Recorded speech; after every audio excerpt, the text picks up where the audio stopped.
In the age of AI, many businesses will be impacted. One skill set that will have more relevance than ever is clear communication. Give your energy as a gift to the person on the other end. Pull it out of yourself. And if you're having trouble figuring out what that looks like, Rana, think about how you speak with someone who's an old friend. Think of someone in your family where you don't have to even think about how to act. You just feel a connection. So he's talking the whole time like this and kind of leaning in and uncomfortable and moving like this. I said, you're a strong man. I want you, if you look at my body language, we're talking about body language, I want you to ground yourself, almost like a strong man or woman, right? Like ground yourself in the ground, no shifting, right? What is the importance of a website in your business, in your current success? How much the website contributed towards it? It provides a foundation and it gives the other person who's considering you the confidence that you're a professional, that you communicate before you even say a word or have a call with them.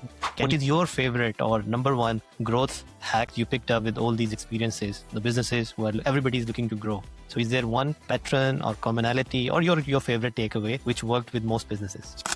Welcome to the Website Growth Show, brought to you by WP Minds. I'm your host, Rana Shahbaz. On this show, we speak with business owners, agency leaders, and marketers to learn what's working to improve their websites and grow their businesses.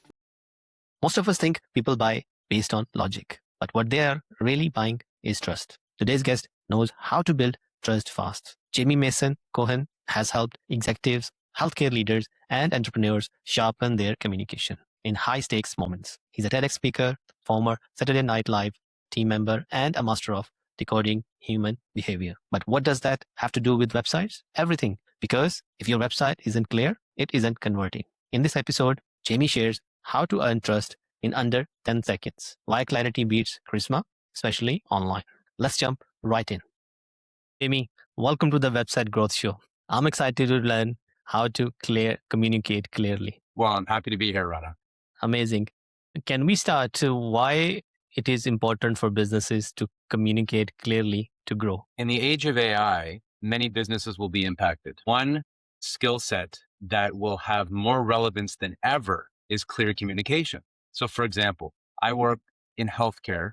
I'm not a doctor, but what I do is I train physicians, clinicians, brand ambassadors, KOLs to tell their stories within healthcare with authenticity and confidence. Now, why is that important?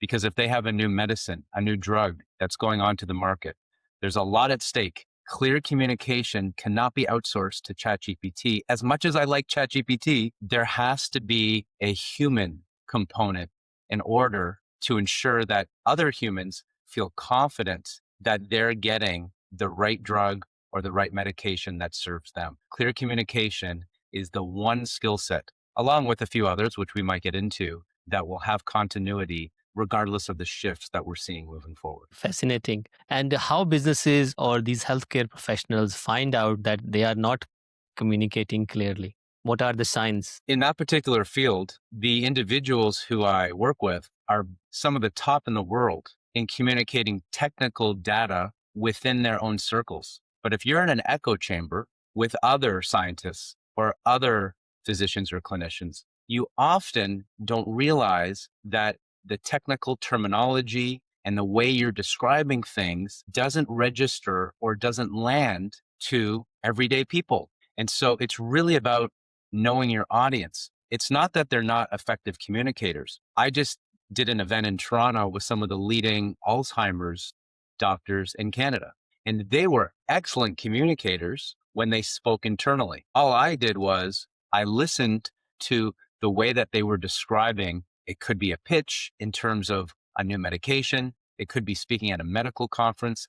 And I was just adding a few elements that made the connection with everyday people a little bit more palpable. And we can get into that. What are some of those tips that you and I can develop? I'm even modeling here to the best of my ability so that you can instantly become a better communicator if you practice them. That will be really interesting to, figure it out, how to do that. And once you identify that there are opportunities to improve communication and grow, how do you implement those opportunities? You practice. Every time you have an opportunity, professionally or personally, you can try these out if you're at a family dinner and you're like, oh, I'm seeing the same people, in-laws or people that you speak with. You don't tell anybody you're doing this. It's still authentic, but you practice. So, for example, these are two things that most people, not everybody, but most people might overlook unless they just do it naturally, which some people do. Use some emotion when you speak. Most people, they go to their day to day and they sound like this on Zoom calls or, hi, how are you? Yeah, I'm good. I'm okay. Most people are about a 6 out of 10. You can instantly become one of the top communicators in your circles by showing a little bit of emotion. Is this too much for you? I don't think so. Even if we're from different cultures, even if we're in different countries, I have found that when you instantly elevate your energy in any circumstance and you're the most energetic person on the call, not too much, it's impossible to do this all the time nor appropriate. People lean in and listen. And so I saw that. I've seen this with journalists. I've seen this when I worked in comedy behind the scenes for a TV show in New York. And I've seen this even in healthcare. If you're a doctor, if you're an entrepreneur, regardless of what you do, give your energy as a gift to the person on the other end. Pull it out of yourself. And if you're having trouble figuring out what that looks like, Rana, think about how you speak with someone who's an old friend. Think of someone in your family where you don't have to even think about how to act. You just feel a connection. So one way I put it is this. You and I don't know each other very well. Over the years, I know your company. You know a little bit about me, but not too much. I've trained myself to authentically treat you right now. I'm looking into the camera because it's a virtual call, like an old friend. I'm free to be myself. I'm not censoring how is Rena perceiving me right now. I am fully me, but not always like this, but this is a part of me. So number one, show emotion. And the other thing is, don't be afraid sometimes, like I'm doing now, to smile as I'm speaking, even if it's a serious topic. It doesn't mean that I'm downgrading the seriousness of it. It shows to someone subconsciously that I'm warm, I'm an ally, and that I'm trying to connect with you, like I just did there. Those two things Brilliant. are a starting point. Amazing. I'm learning so much to improve my, podcasting skills. So this is new for me and I'm learning on each call. This is a massive lesson, which I will try to implement maybe starting from now.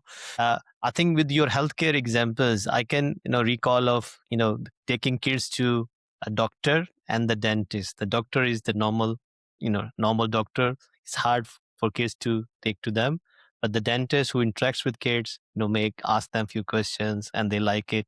It's not as difficult to go to the dentist. So I can certainly relate to that example. Amazing. How these, is there any other example you recently worked with someone where you identify the gaps, opportunities, and you implement these things and the results change? Is there any recent case study you can share? Yeah, well, we'll stick with the healthcare example. I had these healthcare professionals prepare a very short presentation, about 3 minutes, where they had medical data. And by the way, it doesn't matter if you're not in healthcare. If you're pitching, if you have a sales call coming up, if you like you said, if you're a dentist, if you have a keynote presentation like me that you're presenting, if you're in branding, I had them present these 3-minute presentations. And here's what I noticed. One of the presenters was competent. He's a top doctor. You took him seriously. He knows his information. And yet he wasn't connecting with the other people in the room as much as he could be. It's not his fault. It's you can change these things. So what I said to him is, where are your hands? And he said, what do you mean? So I can actually show you. I can move back a bit because I have a microphone. His hands were in his pockets like this. You see, like this? So he's Yeah. talking the whole time like this and kind of leaning in and uncomfortable and moving like this. I said, you're a strong man. I want you, if you look at my body language, we're talking about body language. I want you to ground yourself, almost like a strong man or woman, right? Like ground yourself in the ground, no shifting, right? Right here, your hands are here in the middle zone. Have your hands open in the middle zone. And when you're speaking, align your gestures. So Rana, the number one thing I want to get across is this. It doesn't really matter. You're just in here, not too far over here. That's too much. Right in here is competence. And the second one is eye contact. Now we're in a virtual space. So I have a little flexibility with my microphone here because it's allowing me to do this. Eye contact is essential. You don't want to stare at one person the whole time unless it's virtual. When I look at the camera, I'm looking at everybody. If you're in a room of people and you're communicating with more than one person, you want random coverage. You don't want to focus on one person like this the whole time, because what about the people over there? And you don't want to imagine everybody, people have said, imagine everybody is naked or look over people. This is bad advice. This is not good advice. You want to look at one person over here, make a point. And then you want to look at one person over here. You want to touch each person with your eyes, one point, one time with a smile. So if your body language is clear, it's concise and not too much, grounded, not shifting because that looks nervous, and you're making random eye coverage with as many people in the room. I gave a talk in Austin, Texas for about 150 people. Before I started, I walked to the center of the room. I didn't say a word. I grounded myself slowly and I looked at as many people in that 150 people or so in the room as possible. And then I spoke after about 8 seconds. And what I did was I, in some ways, cast a spell. An actor, Tom Hardy, talks about actors casting a spell. It's not manipulative. It's not something where it's like a sorcerer. If you're calm, composed, and not moving too much and centered in your own body. I meditated before I came here. Meditation can help, mindfulness. People will lean in. It will boost your charisma, your competence, and most importantly, Rana, it's connection before competence. And connection before competence means I can trust you because I feel a connection to you first. Because human beings are emotional creatures. We think we're making rational decisions all the time, but we want to know, can I connect with this person before I really lean into their message? So, number one is body language. That's something we can do. Clear, firm, composed, still, and eye contact.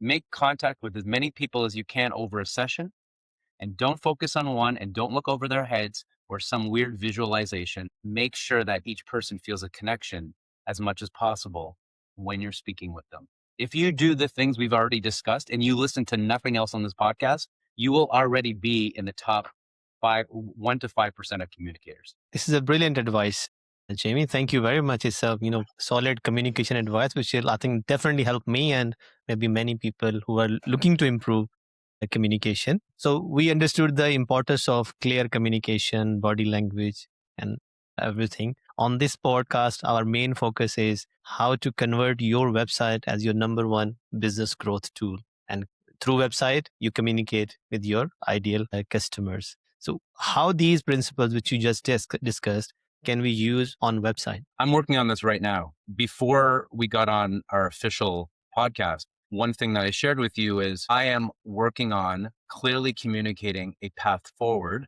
Even though I've had some success up to this point that I'm happy with, it's important for me, and I know for any entrepreneur here, because I'm studying this, I'm living it. If you test me and say, why you, in terms of why is this important, I can tell you why, is I believe, based on my own experience, that 50% of success in terms of what I'm doing, keynotes, trainings, podcast school, and of course I created is positioning. So clear communication when it comes to a website or a speaker's reel, which is what I'm working on simultaneously, and I'll have both done by the end of January, is about positioning.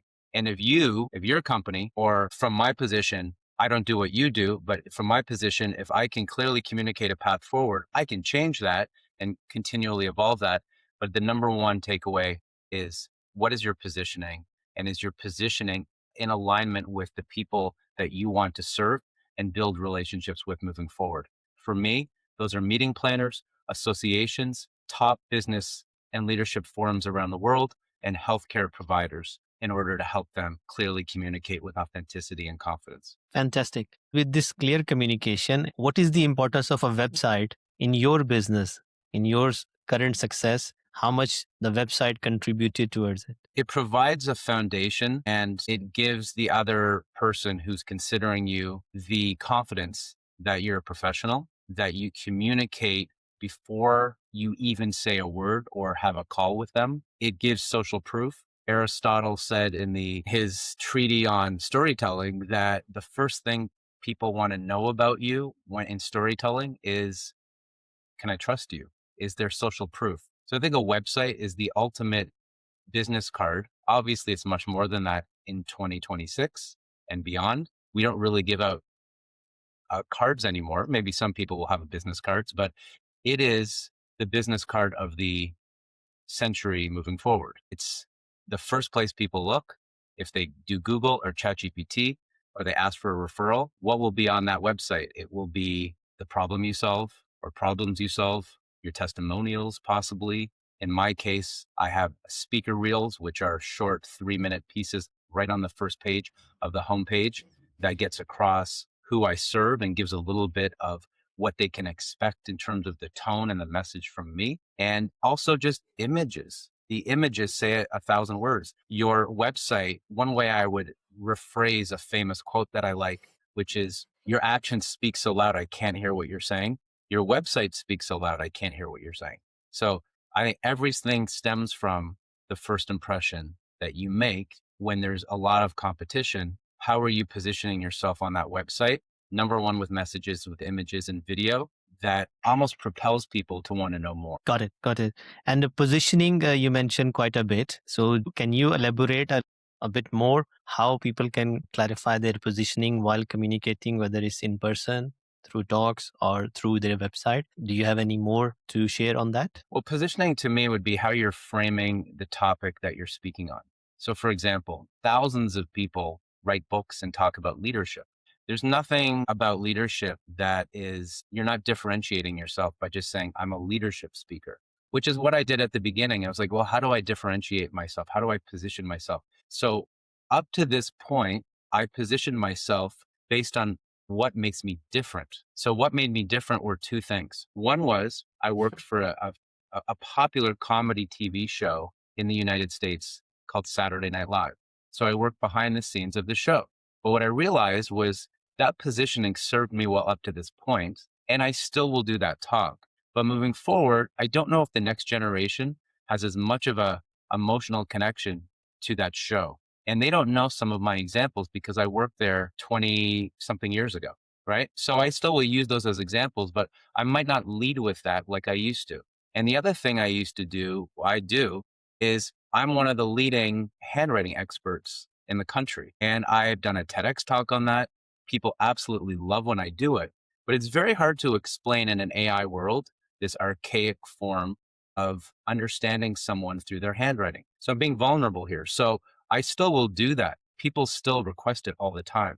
But moving forward, I had to make a tough decision with positioning and say, okay, those are things that made me different and helped me get to this point. Moving forward, what are the subjects or what am I an expert on where I can position myself within this huge leadership broad bubble that still is different because I'm different, you're different because a lot of people will help others develop websites, but it's what you bring to the table that is unique to you. So I think each person is unique by virtue of who they are and their whole history and cumulatively what they brought to the table. In case of what I'm bringing to the table moving forward is I will continue to do communication training and helping people develop clarity under pressure to communicate when the stakes are high. So that could be positioning. Now, if you say, well, why, if you pushed and said, why you?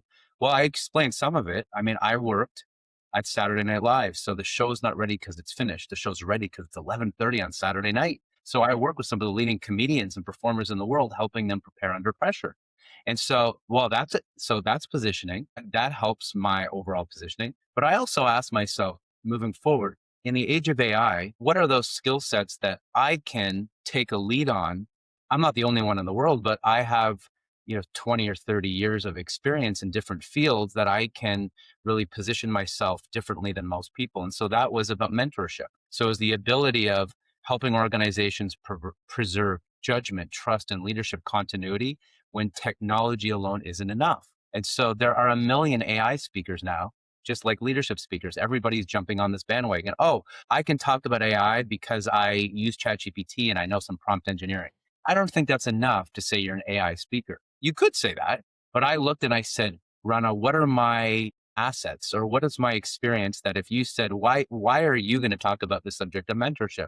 Well, I started to think back to the stories of my life. When I was a mentor, I won international awards for education for TED education and Huffington Post. I did it. I won this international teaching competition in innovation and mentorship. Okay, there we go. I have proof of that. If you Google Jamie Cohen's TED education, okay, so that's something tangible. I'm a father, which I don't often talk about, but I understand mentorship from a personal level. That gives me credibility organically. I've also been a mentor in I was a TV director, right? So I mentored many people over the course of years in a previous career. So I have these different touch points where I can touch upon what does it really mean to be a mentor? I'm writing a book this year with a very well-known author on this topic. In my podcast, The Leadership Standard, which is a top 10 podcast in business in Canada, I am interviewing people who are well known throughout the world in business leadership, like Seth Godin, Daniel Pink, Michelle Romanow is on Dragon's Den. It's like Shark Tank in Canada. Leyland Vitter, who's a top journalist in the United States. I'm interviewing top people. And one of the focal points of that podcast is, you guessed it, mentorship. So when you position yourself, you could say, I'm going to position myself on any topic. Do you have a story that's credible, that's interesting, there's some emotional connection within your area of positioning? And if the answer is yeah, then that might be an area you might want to be considered an expert in moving forward. And the other question with positioning is there a need for it? Is there an audience for it? That's very important. Having a story without credibility, without relevance, might not be the best positioning for you. It might be, what is the story matching the relevance moving forward?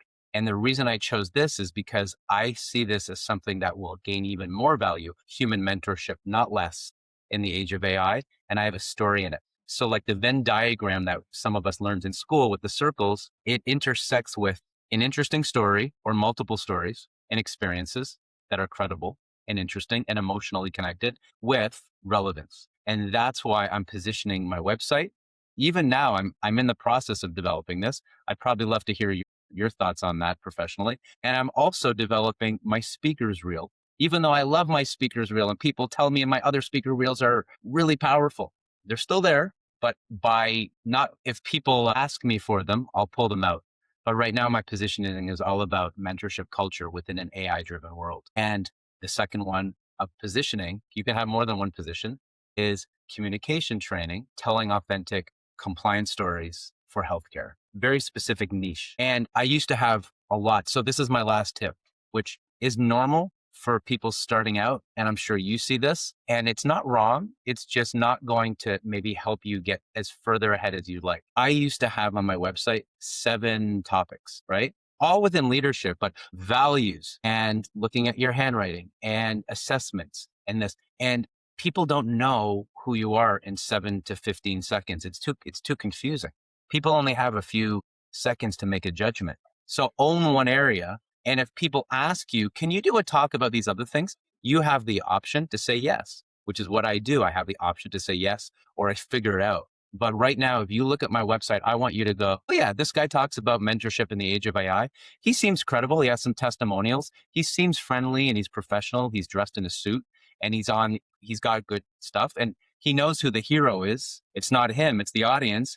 Okay, maybe I'll get on a call with this guy for 10 minutes. That's what I want from the website. It's not meant to sell me entirely. It's to market me to get on a sales call. Well, this is amazing, and thank you so much. Very, very interesting. I wanted to touch upon your, handwriting. You're a handwriting expert. And you, with handwriting, you can judge people's personality. Can you judge a business personality with the website communication, or there is any relevance to that? Yeah, and that's a good analogy, because with handwriting, I help people discover their strengths and blind spots in under 10 seconds, and then I prove it. Right. And so for you as an expert, and I would say you're more aligned to do this than me, because this is your area of expertise, but I would say, can you help people identify their strengths and blind spots if you're looking at it in under 10 seconds on their website? And then another way of looking at it is, so that would be more for you. Can you help people identify their strengths and blind spots in under 10 seconds? Because that's the time most people get. But I would say not for you, Rena, but for the listener right now, for you, meaning the listener, if you have a company and a website, which most people will have some kind of website, can people understand who you are or what you want to get across in under 10 seconds? And it doesn't matter if they're right or wrong, or you think, oh, no, they're not understanding what I mean. Then that's on you, not on them. Most of the time. Exactly. In our process, that's what we do the website audits. And this is our first element, the hero section. It's not 10 seconds, it's just 5 seconds, because people don't have time. So they bounce away from your website. So the three question, what do you do? how you do it, and how this can improve your prospect's life. If these questions are not answered on your hero section within 5 seconds, normally you got some work to do. What did you say the last one was? What do you do? How do you do it? And what was the third one? How will that improve my life? How will it solve your prospect's problem or improve their life? Is it whether they're solving a problem or improving customers' life? Yeah. So those are so simple and so challenging to make sure you get those right. I often normally say what over the years I learned most important things are simple, but not easy to do it. Yeah. Getting fit. This is my first personal development coach when I used to follow. Is everybody on the road? You ask. Everybody wants to get fit. Everybody knows how to do it. Eat well, exercise, and do it consistently. But not many people do. Similar is with any important part. A website, very basic things, but it takes time to understand what you need to implement and do it consistently, basically. Yeah. Well, that's extremely valuable. And I would add, based on our overall framework of clear communication, what you just did was you demonstrated clear communication in the form of questions. And what I find, and something I struggle with sometimes, even though I practice this and I would consider myself a practitioner, is sometimes I talk too much. And one way to restrain yourself to become a top communicator is to pause, to ask questions, to allow the other person to speak without interrupting them. You have an overarching theme that you want to talk about today with me, but you're taking that point, you're listening with that spell, with stillness, you're giving me space to speak, and you're taking something, a nugget from that, you're acknowledging something that you liked or something that resonated. And then with nuance, you're moving on to another topic and bringing in that last point. So the few things there. How do you become a more effective communicator, regardless of your industry? Is practicing your listening, ask questions with curiosity, which most people don't do. That's why I'm a big believer in starting your own podcast, because podcasting has been the number one tool that I've used professionally. I've grown by 20% a year because of my podcast. And it's been the number one tool to help me become a more effective communicator and not just teach it, but to live it, both professionally with my wife, with my kids, with my friends. And don't talk all the time like I am right now. Balance No, between talking. you have a license to talk today, so you are the guest. So I'm here as an active listener. So that's what I'm learning, and I'll second your benefits of the podcast. This is the main benefit for me as well. So I love talking and learning people like yourself. So thank you very much for joining me. Can we move on to the next important part of our discussion, which we touched upon before we started? That what got you here will not get you there. So you are a successful business owner, but you said you are making big changes in 2026 to go from here to another level. So would you like to touch upon what are those changes and why are you making those changes? What the changes are tangible. My website is completely different, completely changed from what it was. I mean, it's still me, still images of me. The testimonials are very similar. I kept the testimonials, the video testimonials, but the messaging is different. And then the second one is my speaker's reel. So for a keynote speaker trainer, I created 2 new reels that are specific. One overall, this idea, this mentorship keynote that we were talking about. And the second one was also positioning myself. I'm doing more moderation, live interviews with people on stage. So I created a specific reel for that. A reel is just that. It's like a trailer, a movie trailer, a 2-minute movie trailer. That's the what. The what is my positioning and my framing are a little bit different. And when I said what got you here won't get you there, it doesn't mean that you throw out everything that got you there. It just means that the most successful people that I know don't give up or not give up. They don't just stop at one thing and they're fixed. Some people I know do that and they're happy with doing the same thing for 30 years. I don't understand that. That's not really my ethos and that's not my value system. My value system is appreciating where I am to the best of my ability. That's important to celebrate. And I want to grow. I want to grow on every level. I want to grow. I want to be a better presenter. I want my messaging to be clear and to resonate because the world changes. So if the world changes, my values can stay similar, which they have, and yet my messaging needs to adapt to the world. I can't expect the world to completely adapt to me. And so the 2 tangible things are the website. actually, that's a starting point. The website, the reel, the keynote. So I'm developing a new keynote because I'm claiming my space, which is another word I'm using this year, claiming, to claim. Sometimes you have to claim an area of expertise and then build something to reach that. A lot of people have this problem, and I'll use the word problem. I'm helping people develop podcasts. So here's what I hear. Oh, yeah, I'd love to do that, but I'm overwhelmed. I don't know where to start and the technology. And I don't know if why would people really want to listen to me in this area? And I'm saying, you're a top executive coach in Canada. You've already developed relationships with 15 people. Why wouldn't other people like them listen to you? And stop with the technical stuff. It will take you a day. Like I created this whole back. Here's another thing, right? Like what got me here didn't get me there. It's simple things that make a difference. You don't know me, so we haven't spoken before. This backdrop is new. So it's a little thing. You might think, well, it's superficial. It doesn't matter that much. I was in my office upstairs for 6 years. Everybody said they liked my backdrop. There was nothing wrong with my backdrop. I was facing a nice window looking out on the street, and I had decent lighting and a nice little cam webcam. But I thought, you know what? I want to be a 1% Right. visual. So what I do, new camera, new Mac, invested some money and time. About 3 weeks later, my lighting, which I continually did tweak, is different. And people notice that. And it gives me even more confidence when I'm on podcasts because people go, I like your lighting. I like, what are you doing there? Right. I'm in my basement, my finished basement, which I never used for any business reasons, but I upped my game. So I upped my website, my reel, my keynote, my backdrop. These are things in my control. And a lot of things in business are not in our control. We can't we can't force someone to say yes to us or choose us. But what we can do is say, how do I ground in my truth and what I want? What can I experiment with? And what can I claim? I claim this territory in mentorship, and I will continue to lead a reach to be the number one speaker in the world on that topic. And it's not being arrogant or cocky to say that. I think that with all the competition, if we don't believe in ourselves, who's going to believe in us? Exactly. I think this is a very important point. And I think when we talk about how to stuff or technical stuff, I think this is one way of that, you know, procrastination basically is a reason for not do it. Getting basically, I'm a big fan of James Clear. Once, one way or another, he comes into the podcast discussion. So get 1% better in every podcast or every episode. So I think people should start. And as you mentioned, many benefits of the podcast. So I think I totally agree with that. And James Clear, I listened to an interview with him yesterday with Shane Parrish. It was one of the best podcast interviews I've ever listened to.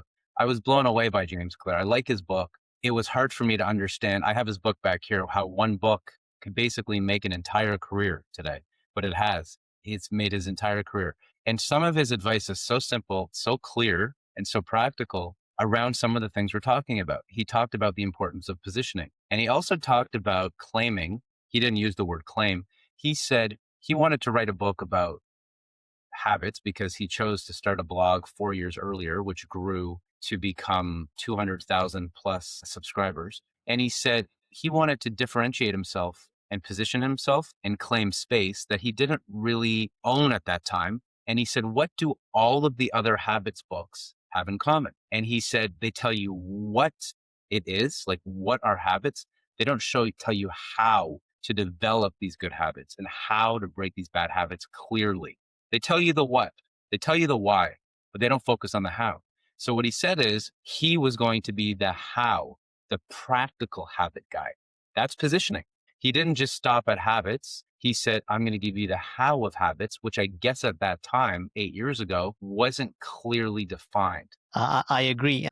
Basically, why I'm a big fan of him is because I grew with him about 2013, 2014. I was, searching all over the internet when we started business, trying to build my business.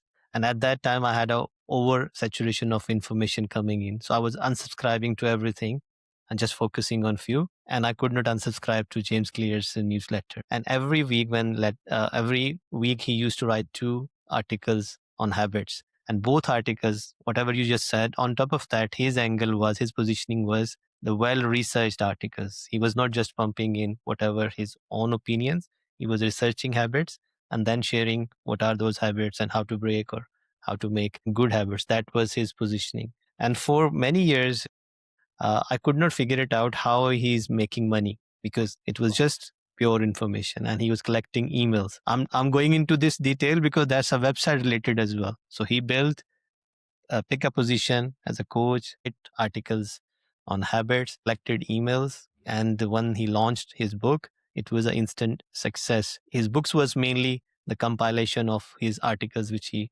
had already written. I had a chance to meet him when he came here in London in his book launch. I had a signed book as well. So that was one of, souvenirs become, because now that book has become one of the top best-selling book of all time. So is a brilliant example. Fantastic. And we were discussing your, what got you here will not get you there.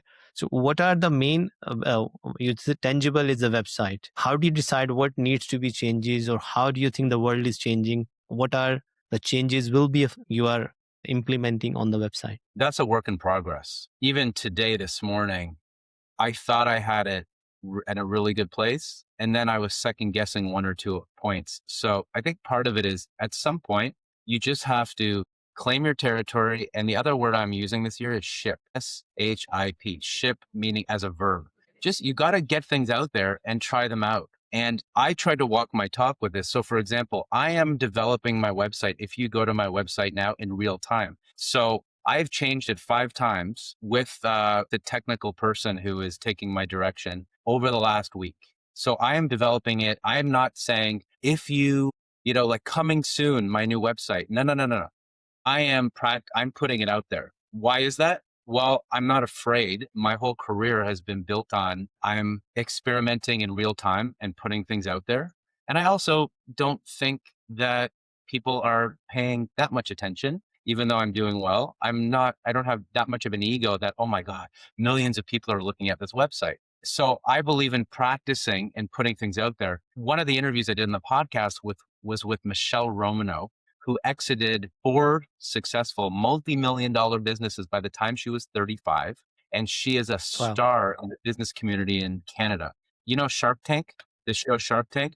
In Canada, it's called Dragon's Den. So she's one of the dragons on Dragon's Den for many, many years. And everybody here in the business world knows who she is. She wrote an excellent Audible book which I read when I was preparing for my interview, called The 70% Factor.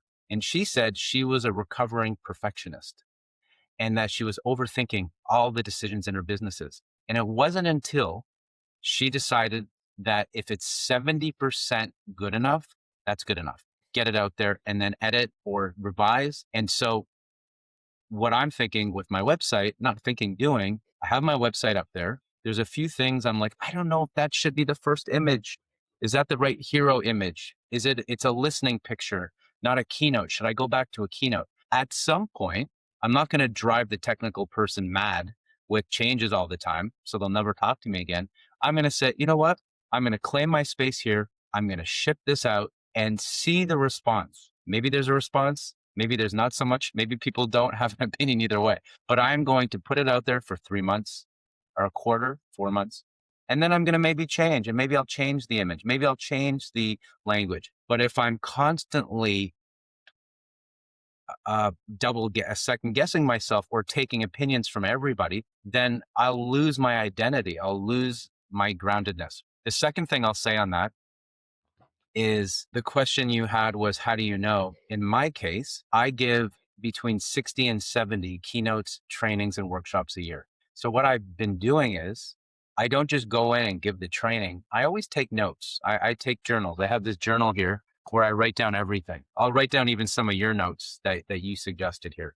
Like I like what you talked about earlier, the 3 questions. And I also like the when you're talking about James Clear, you said he gives research stories. I like just that nuance.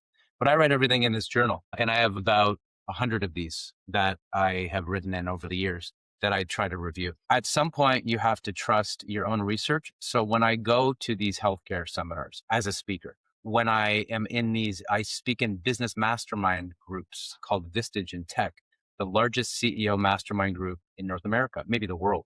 I go into these groups and I don't just say what is working with my presentations. When I hear their stories, I say, there's a pattern there.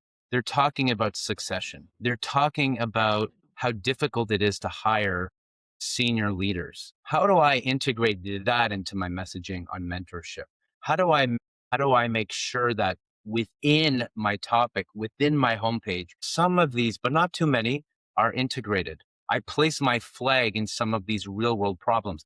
And the other thing I'm doing, which your team has done with me over the years, and I do it even though I'm asked regularly. I don't do it with everybody because I don't have time. But when your team is asked to write an article or give a quote, on my website, that's happened over the last 7 or 8 years. I've asked about 40 leaders who I've worked with who have enough of a relationship where they trust me. And I've asked them if they could answer 3 questions on mentorship in their experience. Because what you said, another word you used was commercial examples, right? So I interpret that as don't just give stories about your grandmother, which I do on my website. See if you can find examples that go above and beyond everybody's not origin story about, how they overcame the great odds in their personal life, which a lot of people do. And I think those are important. Absolutely. Can you give examples from the real world that the audience goes, that's me. Wow, Exactly. Rana, that's me. And that's hard. That's really hard because a lot of people don't want to be quoted. They want to be anonymous. But can you give examples that you can stand behind in your research? That's what I'm leaning into with what got you here won't get you there. I didn't give as many examples on my website. Now I'm saying, what are the example? What are the results that I can quote or I can attribute, even though sometimes in leadership, it's hard to give a very clear went from here to there. But I can try, I can aim for that and get closer than I was in the past, where I was maybe giving 50% effort. Now I'm like 100% effort. Yeah, amazing. You mentioned very important part of shipping your work. I think Seth Godin is the excellent example of this Yeah. one. He's a godfather of marketing. I don't recently, follow him very much, but until I was following him regularly, he was publishing blog posts every day since 1995. I'm sure he must be doing still. So every Yeah. day he published minimum one, sometimes multiple blog posts. So this is the word a marketing advice that he always give, that you have to create, but shipping your work is very important. And also share regarding the website is a living and breathing piece, so you can always update it. Don't dilute your position, keep it that, but with the words you can always come back and you can improve, test and improve. And also with website, a blog or article section is very important, where you can experiment, you can keep writing new pieces and see what works and do more of that. So that's just another suggestion. So keep shipping regularly. I loved your journals, and you mentioned you got hundreds of these. What are the common mistakes people or businesses do when it comes to communicating clearly? Are there any top three we can share for people? They give too much information. Less is more. You said it earlier about the power of simplicity. I learned that if I can give the topic a little more space and I could focus on one big idea, easier said than done, takes a lot to get there. I think Victor Hugo, the writer of Les Miserables, apologized to someone in a letter and he said, I'm sorry for the long letter. I didn't have enough time to write a short letter. Well, yeah, I'm I paraphrasing. read somewhere. Yeah, exactly. Yeah, That's something lovely like that. example. And I think that's the same for your positioning, your messaging, and your speeches or any presentation. Be bold in your choices. Choose one big idea and defend that. Maybe show different parts of that, give examples, tell stories, tell case studies, and be clear in your communication that when you tell a story, you tell them why you're telling them this story. So don't just tell them the story. Say, the reason I'm telling you the story or I'm sharing this case study is because. So we can keep going, but the first 2 things is less is more. Inexperienced speakers or communicators or people who are showing that they're throwing everything against the wall and seeing what sticks, put up too much information. I'll give you an example again with the websites. I was on a website. I found him because I'm not going to mention the name, obviously. These very competent executive coaches, leadership coaches. There's a lot of executive coaches. And I was just curious. I wasn't judging or being competitive. I just checked their website out. And they had a list of their offerings. And they had, I'm not kidding you, about 25 offerings. Leadership and values, leadership and sustainability, leadership in this. And I looked at this and I thought, either they're the most brilliant minds in the history of leadership that they can be an expert in all of these areas. And they're younger than me. So I was like, wow. Or they are putting everything up there and just seeing what lands. And they're not really sure what their specific area where they help people the most. So that would be an example of a website, which I used to do. I had 7 topics. It's a bit much. Now I have really 3, right? I talk about mentorship in the age of AI, but I can get more specific in that. I talk about clarity under pressure as a communicator, and I'm gearing that toward healthcare because that's who's hired me. If someone outside of healthcare hired me, I'm happy to take those jobs. But I know my niche. I know where I've, over the last 6 years, mastered how to help people tell compliant stories with authenticity and confidence. And then the third area is moderation. Why am I saying that? Because I'm effective at that, partly through the podcast. I have the story through the podcast. I've been doing moderation. I just did a big moderation and live question and answer on a stage in Calgary in front of 150 executives. So that's it. Those 3, right? Less is more. And so you need to really focus on 1 to 3 key places that you can master. If we're talking about, I'm shifting now. When you tell stories, tell people why you're telling those stories. Here's another one that only came through experience. I used to like in presentations to be really creative at the beginning and do something metaphorical or interesting. And I realized that's okay, but most audiences are more analytical. They don't, I'm contradicting myself a little bit here. It sounds like it. I said, you've got to connect with people, connection before competence. When you go on stage, the way you're dressed, the way you present yourself, your energy, that's part of your connection, your confidence. So I pay a lot of attention to how I show up emotionally. I do yoga before I do presentations. I write in my journal and morning page. If there's any negative thoughts, any self-doubt, I write it down. It's called morning pages. So I care a lot about my emotional imprint and my energy because executive presence is really executive energy, not presence. Presence comes second. So when you show up, connecting with the audience with your smile, with your energy, with your confidence, that's the most important thing first. But you've got to transition right away. And this is where people make mistakes. Memorize the first thing you say. You got to jump right in. So those analytical people will feel your energy. That's the first 30 seconds where you're not even talking. It's how you show up. And then you got to tell them exactly what this is about today. You've got to make them feel comfortable so they can relax and go, oh, I'm in the right place. I'm going to learn something. I'm going to benefit. It's going to be relevant for my background. How you do that is up to you. Here are a few ways you can start. You can start off by saying, this is so non-creative, but this works better than the most creative, fun thing you can think of. Unless you're like, 1 in a million comedian or someone who's famous and they'd love seeing a famous person for a few minutes. You say, this talk today is about X. Okay. You say to them, you ask them a question, like you asked a question. You could start off if you were doing at a web conf, if you're talking about webs, what do you do?